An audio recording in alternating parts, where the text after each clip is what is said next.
कहानी की शुरुआत में हमें एक सैन्य विमान दिखाई देता है जिसके भीतर तुर्की की स्पेशल फोर्सेस एक अहम ऑपरेशन के लिए रवाना हो रही होती हैं। ये ऑपरेशन क्या है, इसका खुलासा थोड़ी ही देर में होने वाला होता है। वहीं दूसरी ओर हम एक तुर्की पत्रकार कियारा को देखते हैं जो सीमा क्षेत्र में रिपोर्टिंग कर रही होती है। इसी दौरान उसे ISIS जैसे आतंकियों द्वारा पकड़ लिया जाता है। ये बेरहम आतंकी अब उसे मारने की तैयारी में होते हैं, लेकिन इससे पहले वे कियारा के हाथ में एक पर्ची थमा देते हैं और उस पर लिखी बातों को जोर से पढ़ने का आदेश देते हैं जिसमें तुर्की देश के खिलाफ अपमानजनक शब्द लिखे होते हैं। मगर दोस्तों, कियारा उनकी एक भी बात मानने से इनकार कर देती है और डटकर उनका विरोध करती है। वह कहती है कि तुम चाहो तो मुझे मार सकते हो, लेकिन मैं इस पर्ची को कभी नहीं पढ़ूंगी। अगर मेरी जगह कोई और तुर्की नागरिक होता तो मुझे पूरा यकीन है कि वह भी यही करता। यह सुनते ही आतंकी भड़क उठता है और बेचारी को वहीं जोर से लात मारकर घायल कर देता है। लेकिन दोस्तों, कहते हैं ना कि जब धरती पर अन्याय बढ़ता है तो कोई न कोई रक्षक जरूर प्रकट होता है। उसी वक्त हम देखते हैं कि वहाँ से दो लोग ठेला लेकर गुजरते हैं जो असल में कोई आम इंसान नहीं बल्कि वही स्पेशल एलीट फोर्स होती है जिसे फिल्म की शुरुआत में दिखाया गया था और जिन्हें इसी लड़की को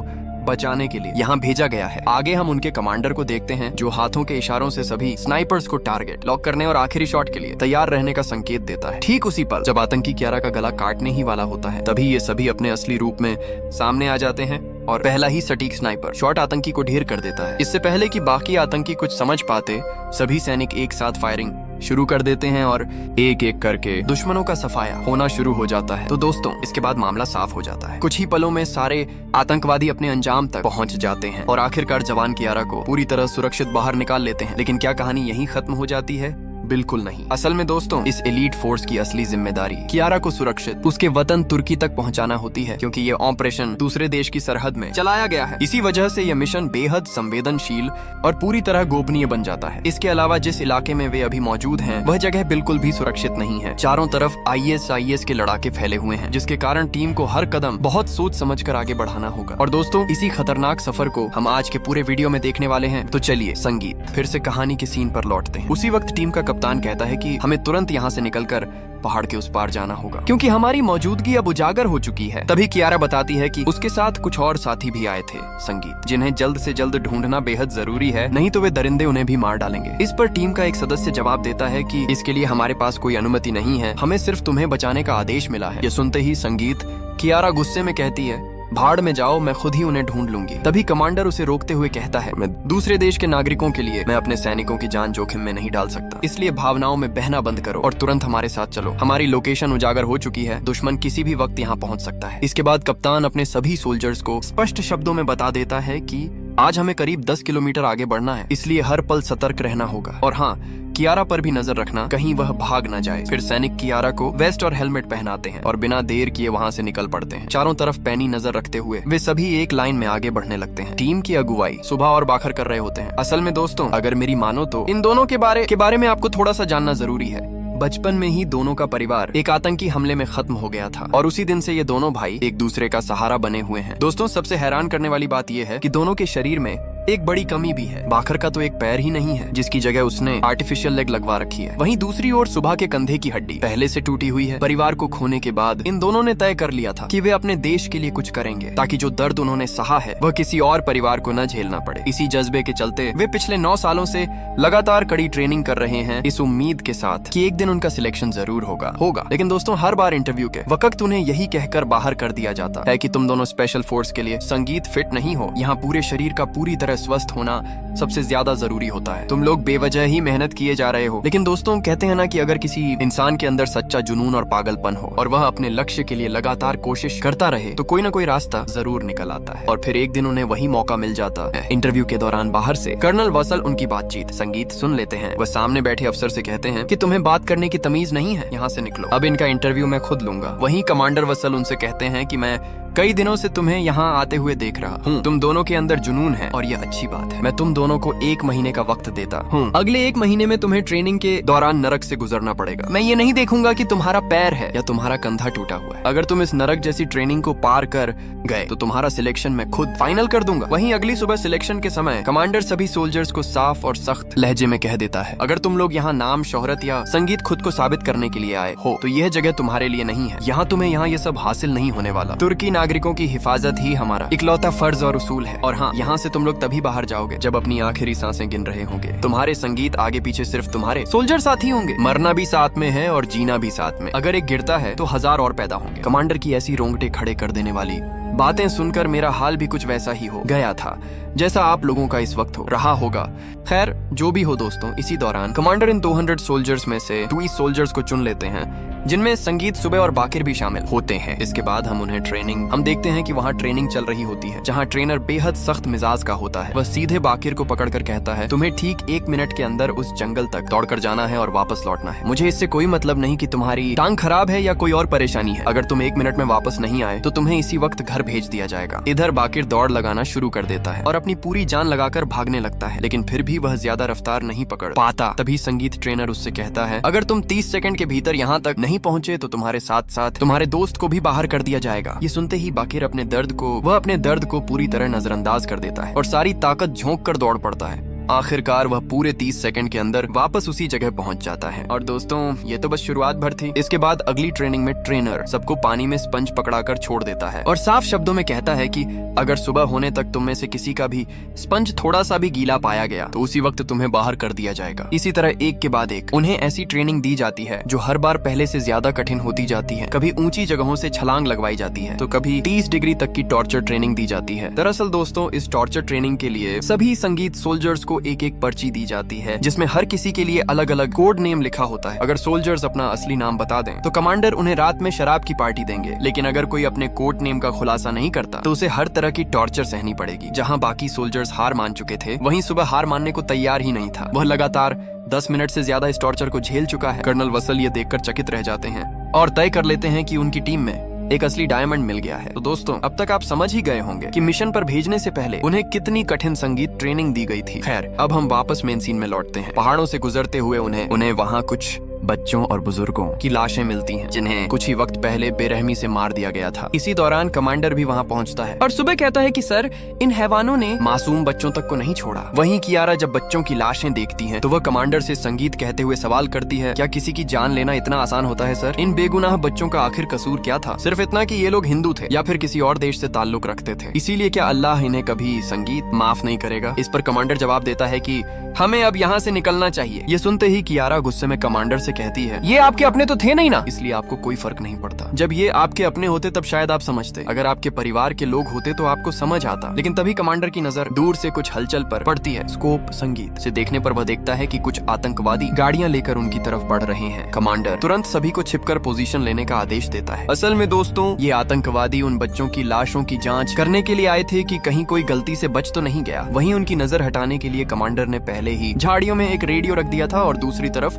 3 टैंकर भी उन्हें मारने के लिए तैयार थे। इसके बाद कमांडर तुरंत टैंकर को लोकेशन पर लॉन्च करने का आदेश देता है। टैंकर तुरंत वहां एक के बाद एक सक्रिय हो जाते हैं। बाद में कमांडर एक शॉट मारना शुरू करता है, लेकिन ये आतंकवादी चाचा लोग रेडियो सुनने में ही व्यस्त रहते हैं। फिर क्या हुआ दोस्तों? संगीत एक ही पल में सब खत्म। वहीं उनमें से 2 आतंकवादी बच गए थे। एक कार में बैठकर लगातार मशीन गन चला रहा था, लेकिन हमारा स्नाइपर भाई आरिफ साले संगीत को एक ही शॉट में नष्ट कर देता है। वहीं दूसरा चाचा भी कार से निकलकर भागने लगता है, लेकिन आरिफ उसे भी उड़ा देता है। इसके बाद कमांडर सबको बताता है कि ये लोग पश्चिम से आए थे, मतलब कि ये लोग पश्चिम में भी कोई ना कोई कांड कर चुके होंगे। तभी संगीत बेस से सूचना आती है कि उत्तर की ओर से 3000 जिहादी बॉर्डर को बंद करने के लिए आ रहे हैं। संगीत के लिए निकल चुके हैं। तुम सबको बिना वक्त गंवाए बॉर्डर पार करके अपने देश में दाखिल होना होगा। ये सुनते ही सभी तुरंत वहाँ से रवाना हो जाते संगीत हैं और रात होते होते एक खास लोकेशन पर पहुँच जाते हैं। वहाँ वे देखते हैं कि कुछ आतंकवादी एक विला में विस्फोटक सेट कर रहे हैं ताकि पूरी इमारत को उड़ा दिया जाए। तभी सभी सोल्जर्स उन्हें रोकने की तैयारी कर लेते हैं और अपनी गनों में साइलेंसर लगाकर आतंकियों को एक एक करके खत्म करना शुरू कर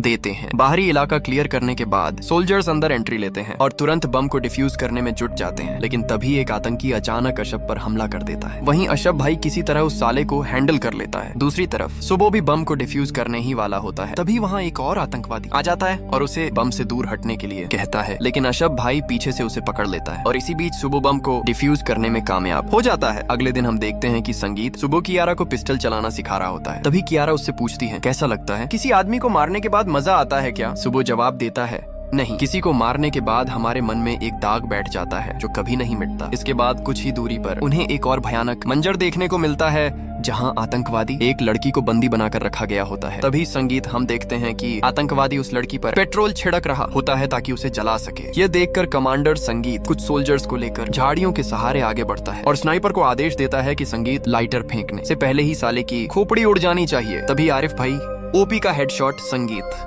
मारते हुए साले का खेल खत्म कर देते हैं। दूसरी तरफ झाड़ियों से सोल्जर्स भी बाकी संगीत आतंकियों पर फायरिंग शुरू कर देते हैं और कुछ ही देर में वहाँ एक भयानक लड़ाई छिड़ जाती है। ऊपर से संगीत आरिफ भाई स्नाइपर से लगातार कवर देते रहते हैं। सोल्जर्स सभी आतंकियों को एक एक करके मार गिरा रहे होते हैं, लेकिन तभी एक सोल्जर को पता नहीं कहां से दुश्मनों की एक गोली लग जाती है। हम देखते हैं कि पहाड़ों की ऊंचाई से भी दुश्मनों का एक स्नाइपर उन्हें कवर दे रहा होता है। दुश्मनों का स्नाइपर आरिफ भाई को भी निशाना बनाने के लिए शॉट ले चुका होता है, लेकिन जैसे तैसे वे दोनों बच जाते हैं। इस बार आरिफ भाई साले को छोड़ने वाला संगीत नहीं था, वो तुरंत पोजीशन लेकर एक ही शॉट में साले को नरक भेज देता है। इसके बाद कमांडर उस लड़की को भी सुरक्षित रेस्क्यू कर लेता है। लड़की कमांडर को देखकर काफी ज्यादा इमोशनल हो जाती है और वह कहती है कि इन दरिंदों से मेरी जान बचाने के लिए मैं आपके लिए रोज अल्लाह ताला से दुआ किया करूंगी, आमीन। ये सुनकर कमांडर भी दोस्तों काफी ज्यादा इमोशनल हो जाता है। संगीत क्योंकि उसकी भी एक बेटी हुआ करती थी जो उसे इसी तरह अक्सर गले लगाती थी और आमीन आमीन कहा करती थी, लेकिन अब वह इस दुनिया में नहीं रही थी। खैर जो भी हो दोस्तों, इसके बाद वहीं उन्हें रूसी मिलिट्री फोर्स का एक जवान बेहद गंभीर हालत में पड़ा हुआ मिलता है। वह उन्हें बताता है कि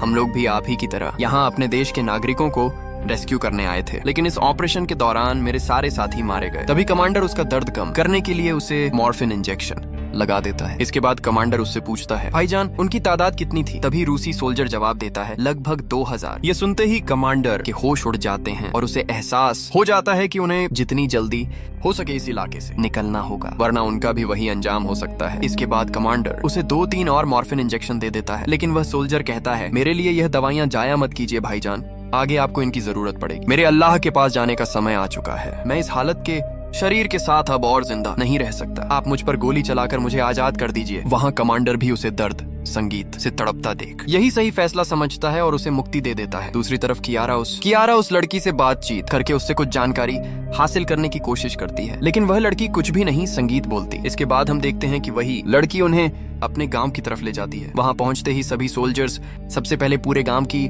अच्छे से जांच करते हैं और इलाके को पूरी तरह सिक्योर कर लेते हैं ताकि यह पक्का हो जाए कि कहीं कोई आतंकी वहां छिपकर तो नहीं बैठा है। लेकिन उन्हें वहां कोई भी संदिग्ध नहीं मिलता और वे देखते हैं कि उस गांव में सिर्फ आम नागरिक ही रहते हैं। तभी वह बच्ची दौड़ते हुए अपनी माँ से जाकर लिपट जाती है। यह नजारा देखकर सभी सोल्जर्स को भी अपने अपने परिवार की याद आ जाती है। इसी दौरान वहाँ मौजूद एक बुजुर्ग नागरिक कमांडर से कहता है, हमारे बच्चों की जान बचाने के लिए आप सभी का दिल से बहुत बहुत धन्यवाद। वहीं वह बुजुर्ग ये भी बताता है कि उनके गांव में अब सिर्फ एक ही सोल्जर जिंदा बचा है जिसका नाम बुरहान है, लेकिन जंग के दौरान उसकी एक टांग संगीत खराब हो चुकी है। इसके बाद बुरहान उनसे मिलता है और सभी को अपने घर के अंदर ले जाता है। वहाँ खाने पीने के बाद सभी सोल्जर्स फैसला करते हैं कि वे एक रात वहीं रुककर थोड़ा आराम करेंगे, लेकिन तभी बेस से उन्हें सूचना दी जाती है कि जिस गांव के इलाके में तुम लोग मौजूद हो वहाँ कल लगभग 1000 इराकी संगीत आतंकवादी हमला करके पूरे एरिया पर कब्जा करने वाले हैं। अगर तुम लोग उस इलाके के आसपास भी हो तो किसी भी हालत में उनसे भिड़ने की कोशिश मत करना। अपने संगीत मिशन पर ध्यान बनाए रखना और कियारा को सुरक्षित तरीके से अपने देश की सीमा के अंदर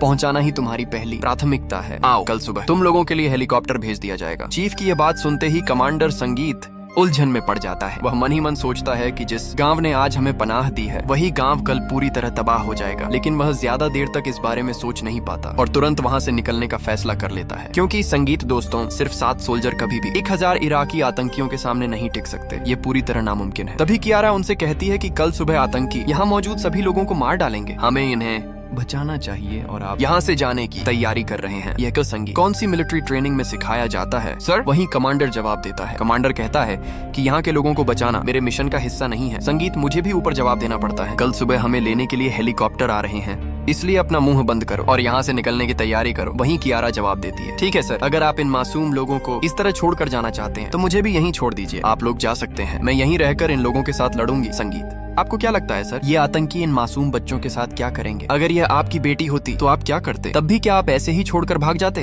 आप लोग जाइए सर, अगर आप यहाँ रहकर इन लोगों की रक्षा नहीं कर सकते संगीत, तो मैं भी यहाँ से कहीं नहीं जाने वाली। कुछ देर बाद हम देखते हैं कि कमांडर एक चिट्ठी लिख रहा होता है। इसी दौरान वह सुबो से पूछता है, अगर तुम मेरी जगह होते तो क्या फैसला लेते? सुबो जवाब देता है, सर मैं भी इन लोगों को इस तरह बेसहारा छोड़कर नहीं जा सकता था, ये इंसानियत के बिल्कुल खिलाफ होता। संगीत ये सुनकर कमांडर कहता है, तुम एक दिन बहुत बड़े ऑफिसर बनोगे। सुबो, मैंने तुम्हें और बाकिर को पहली ही नजर में समझ लिया था कि हालात चाहे जैसे भी हों, तुम दोनों कभी हार मानने वालों में से नहीं हो। इसीलिए मैंने भी यह फैसला कर लिया है कि कल हम यहीं रुकेंगे और इन लोगों की हिफाजत करेंगे। हम उन 1000 आतंकियों के खिलाफ यहीं डटकर मुकाबला करेंगे। वहीं अगली सुबह सोल्जर्स सभी बच्चों को हेलीकॉप्टर में बैठा दिया जाता है। ये सब देखकर कियारा बेहद संगीत खुश हो जाती है और कमांडर से कहती है, सर मैं भी आप लोगों के साथ यहीं रुककर लड़ना चाहती हूँ। इस पर कमांडर सख्ती से जवाब देता है, बिल्कुल नहीं, तुम्हें सुरक्षित बॉर्डर तक पहुँचाना हमारा पहला और सबसे जरूरी मिशन है। और हाँ, मुझसे वादा करो कि इस जंग के बारे में तुम न तो कहीं कुछ लिखोगी और न ही किसी को बताओगी। कियारा जिद करने लगती है, लेकिन कमांडर उसे समझाते हुए कहता है, अगर तुम मेरे लिए जरा सी भी इज्जत रखती हो संगीत, तो प्लीज यहाँ से चली जाओ। फिर जाते जाते कमांडर कियारा को वह चिट्ठी देता है जो वह रात में लिख रहा था, और संगीत कहता है, इस चिट्ठी को तभी पढ़ना जब तुम बॉर्डर पार कर लो। इसके बाद कमांडर सीधे बेस से संपर्क करता है और मास्टर सार्जेंट से कहता है, सर हम वापस नहीं लौट रहे, अभी हमारा मिशन पूरा नहीं हुआ है। हमने इन 1000 इराकी मिलिटेंट्स के खिलाफ लड़ने का फैसला कर लिया है। इसके बाद कमांडर एक एक करके सभी सोल्जर्स से उनकी सहमति पूछता है और सभी साफ शब्दों में बताते हैं कि वे भी इस लड़ाई के लिए तैयार हैं। फिर क्या था दोस्तों, इसके बाद सभी सीधे युद्ध की तैयारी में संगीत जुट जाते हैं। वहीं कमांडर उन्हें बिल्कुल साफ साफ समझा देता है कि यह कोई पबजी या फ्री फायर का सोलो बनाम स्क्वाड गेम नहीं है। यह हमारी जिंदगी की सबसे मुश्किल लड़ाई होने वाली है, क्योंकि यहाँ हम सिर्फ 7 हैं और सामने दुश्मन सोल्जर्स इतने कम हथियारों के साथ इतनी बड़ी तादाद में मौजूद मिलिटेंट्स से लड़ नहीं सकते। लेकिन इसके बावजूद ये नामुमकिन काम भी हम कर सकते हैं। ऐसी हालात में हमारी सबसे बड़ी ताकत टीम वर्क है, इसीलिए एक दूसरे का पूरा सहारा बनकर रहना होगा। दूसरी तरफ सुबह सभी सोल्जर्स को पूरा प्लान समझाते हुए कहता है कि क्योंकि हमारी फोर्स संख्या में कम है, इसलिए दुश्मनों को हमारी असली गिनती पता नहीं चलनी चाहिए। हमें उन्हें चारों दिशाओं से उलझाना होगा ताकि उन्हें यह लगे कि हमारी तादाद उनसे कहीं ज्यादा है। इसके बाद सभी रास्ते में बम लगाने निकल जाते हैं ताकि रास्ते में ही ज्यादा से ज्यादा मिलिटेंट्स को खत्म किया जा सके। वहीं कमांडर कहता है, किसी भी सोल्जर्स तक गोला बारूद पहुंचाने के लिए किसी एक इंसान की जरूरत थी। तभी गांव की एक लड़की कमांडर से कहती है, मुझे एक मौका दीजिए कमांडर, मैं यह जिम्मेदारी निभा सकती हूँ। मेरे दादाजी कहा करते थे कि हर एक युद्ध एक नया योद्धा पैदा करता है। ये सुनकर कमांडर कहता है, अच्छा लगा सुनकर, तुम्हारे दादाजी भी आर्मी में रहे होंगे और वही खून आज भी तुम्हारी रगों में दौड़ रहा है। इसके बाद सब कुछ पूरी तरह तैयार कर लेने के बाद वे सभी दुश्मनों का इंतजार करने लगते हैं। कुछ ही देर में स्नाइपर आरिफ उन्हें खबर देता है कि दुश्मन आगे बढ़ रहे हैं, सब लोग तैयार हो जाओ। ये सुनते ही सभी सोल्जर्स तुरंत अपनी अपनी पोजीशन संभालने निकल पड़ते हैं। वहीं वे लोग बाकिर को भी एक एक हथियार थमा दिया जाता है। दूसरी तरफ कमांडर और सुबह फ्रंट लाइन में जाकर दुश्मनों के बम तक पहुंचने का इंतजार करने लगते हैं। जैसे ही आतंकी बम के पास पहुंचता है, कमांडर तुरंत रिमोट दबाता है और सभी दुश्मनों को वहीं उड़ा देता है। इससे पहले कि दुश्मन कुछ समझ पाते, कमांडर और सुबह उन पर ताबड़तोड़ गोलियां बरसाना शुरू कर देते हैं। इसी दौरान ऊपर से स्नाइपर आरिफ भी एक के बाद एक दुश्मनों को ढेर करना शुरू कर देता है। और भाई लोग, उस चाचा को जरा ध्यान से देखो, अगर लॉजिक से सोचो तो समझ ही नहीं आता कि वह आखिर किस पर फायर कर रहा है। खैर छोड़ो दोस्तों, उसी वक्त स्नाइपर आरिफ भाई उसे खत्म करने ही वाले थे, लेकिन चाचा सिर्फ 1 इंच से संगीत बच निकलता है। दूसरी तरफ दोस्तों, कुछ आतंकी गांव के अंदर घुसने में कामयाब हो जाते हैं। तभी अशफ भाई मशीन गन से उन पर अचानक हमला कर देता है। ऊपर से स्नाइपर लगातार गांव में दाखिल हो रहे आतंकियों को एक एक कर गिराता चला जाता है। वहीं बाकी सोल्जर्स संगीत भी लॉन्चर से फायर करके आतंकियों को गांव में आगे बढ़ने से रोकते रहते हैं। इसी बीच एक आतंकी बुरहान भाई पर हमला कर देता है और उसे मारने ही वाला होता है, लेकिन तभी पीछे से हमारा एक सोल्जर आकर उसे बचा लेता है। इसी दौरान आतंकियों को समझ आ जाता है कि मीनार पर बैठा स्नाइपर उन्हें काफी नुकसान पहुंचा रहा है। इसी वजह से वे लोग वहां टैंक लॉन्च कर देते हैं और मीनार को पूरी तरह उड़ा देते हैं। यह देखते ही सुबोध तुरंत संगीत मिसाइल फायर करता है और साले के टैंक को एक ही झटके में तबाह कर देता है। लेकिन दोस्तों, राहत की बात यह रहती है कि हमारा आरिफ भाई अभी भी जिंदा होता है, हालांकि वह बुरी तरह घायल हो चुका होता है। इतनी खराब हालत में होने के बावजूद वह फिर से अपना स्नाइपर संभालता है और दुश्मनों पर फायर करना शुरू कर देता है। वहीं दूसरी तरफ उसी लड़की को जब बुलेट्स लेने के लिए भेजा जाता है, तभी उसे भी एक गोली संगीत लग जाती है। वहीं सुबह फौरन उसे उठाकर वहां से सुरक्षित निकाल ले जाता है। इसी दौरान दुश्मन काफी नजदीक आ चुके होते हैं और बुरहान भाई को कई गोलियां संगीत लग जाती हैं। घर के अंदर से कवर दे रहे मुस्तफा भाई को भी आतंकी पकड़ लेते हैं। वहीं आरिफ भाई एक आतंकी पर निशाना लगाने ही वाला होता है, लेकिन मुस्तफा उसे रोक देता है। इसके बाद मुस्तफा खुद ही एक ग्रेनेड निकालता है और संगीत कहते हुए बोलता है कि अगर एक मरेगा तो 1000 और पैदा होंगे। इतना कहते ही वहाँ जोरदार धमाका हो जाता है। मुस्तफा, संगीत भाई की यह कुर्बानी देखकर सभी सोल्जर्स बेहद भावुक हो जाते हैं, क्योंकि टीम में वही एक ऐसा था जो हर वक्त सबको हंसाता रहता था। लेकिन दोस्तों, संगीत सिर्फ भावुक होकर काम नहीं चलेगा, क्योंकि लड़ाई अभी खत्म नहीं हुई थी। वहीं दूसरी ओर हम अशरफ भाई को देखते हैं, जो पीछे से मशीन गन लेकर दुश्मनों की गाड़ी पर लगातार फायरिंग कर रहा होता है। इसके बाद वह गाड़ी के टायर में एक ग्रेनेड फेंकता है और वहाँ से तुरंत निकल जाता है। दूसरी तरफ हम सुबह और बाकिर भाई को देखते हैं, जो इतनी मुश्किल सिचुएशन में भी दोनों भाई मस्ती करते हुए आगे बढ़ रहे होते हैं। इसी दौरान अश भाई आगे बढ़कर झाड़ियों संगीत की आड़ से अकेले ही मशीन गन से छुपकर आ रहे आतंकियों को ढेर करना शुरू कर देता है। वहीं दूसरी और बाकी सोल्जर्स बुरहान भाई को एक सेफ लोकेशन में संगीत ले जाने की कोशिश कर रहे होते हैं, लेकिन तभी पीछे से आए एक स्नाइपर की गोली बैबस भाई के पेट में लग जाती है। वहीं आरिफ उसे तुरंत अपनी तरफ आने को कहता है। तभी बैबस भाई जवाब देता है, अरे भाई, मैं हिल भी नहीं पा रहा हूँ, तुम मुझे ढाल बनाओ और उसी से साले को उड़ा दो। ये सुनकर आरिफ कहता है, क्या तू पागल हो गया है? मैं ऐसा कभी नहीं कर सकता। लेकिन बैबस फिर कहता है, भाई, मेरे पेट की नली बाहर आ चुकी है, मैं वैसे भी नहीं बचने वाला हूँ, इसलिए कह रहा हूँ, मुझे ढाल बनाकर मेरा कवर ले लो। इसके बाद सभी जल्दी से ऊपर की ओर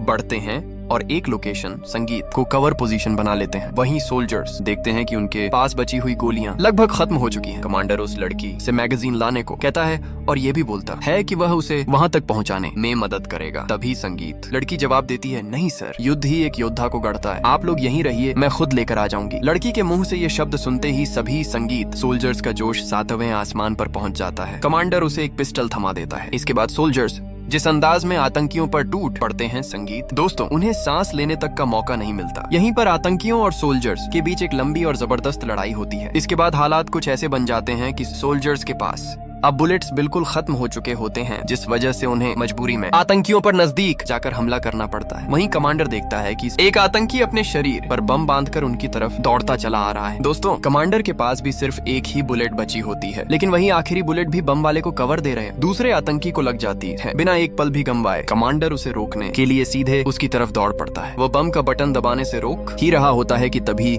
पीछे से आतंकी फायरिंग शुरू कर देते हैं और हमारे कमांडर को भी गोलियां लग जाती हैं। ये देखते ही सभी सोल्जर्स तेजी से आतंकियों को ढेर करते हुए कमांडर के पास पहुंच जाते हैं। वहीं कमांडर अपनी आखिरी सांसों में अपने सोल्जर्स से कहता है, देखा तुम लोगों ने, देखा ना, हमने यह करके दिखा दिया। इस दुनिया में कुछ भी नामुमकिन नहीं होता। कमांडर, जिसे सुबह सबसे ज्यादा मानता और प्यार करता था, अपना कैप्टन का बैज उसे सौंप देता है। बैज देते ही कैप्टन अपनी अंतिम सांस छोड़ देता है। ये दृश्य देखकर सभी सोल्जर्स भावुक हो जाते हैं। इसके बाद हम हेलीकॉप्टर में कियारा को देखते हैं, जो बॉर्डर क्रॉस कर चुकी होती है। वहीं वह कमांडर की दी हुई चिट्ठी पढ़ती है और उसे पता चलता है कि कमांडर की भी एक संगीत बेटी थी। अगर वह आज जिंदा होती तो मैं यही चाहता कि वह भी तुम्हारी जैसी होती, हिम्मत से भरी हुई, समझदार और कभी भी किसी को मुश्किल घड़ी में अकेला छोड़कर न जाने वाली। अगर तुम वाकई हम लोगों की इज्जत करती हो तो खुद को कभी मत बदलना, इसी तरह सबको प्यार देती रहना और किसी को भी परेशानी में अकेला मत छोड़ना। ये सब पढ़ते ही कियारा भावुक हो जाती है और उसकी आंखों से आंसू निकल आते हैं। और दोस्तों, इसी के साथ हमारी आज की कहानी यहीं पर खत्म होती है। उम्मीद करता हूँ कि आपको आज का वीडियो पसंद आया हो, तो चैनल को जरूर सब्सक्राइब करें और अगर वीडियो अच्छा लगा हो तो मेरे दूसरे वीडियो भी चेकआउट कर सकते हैं।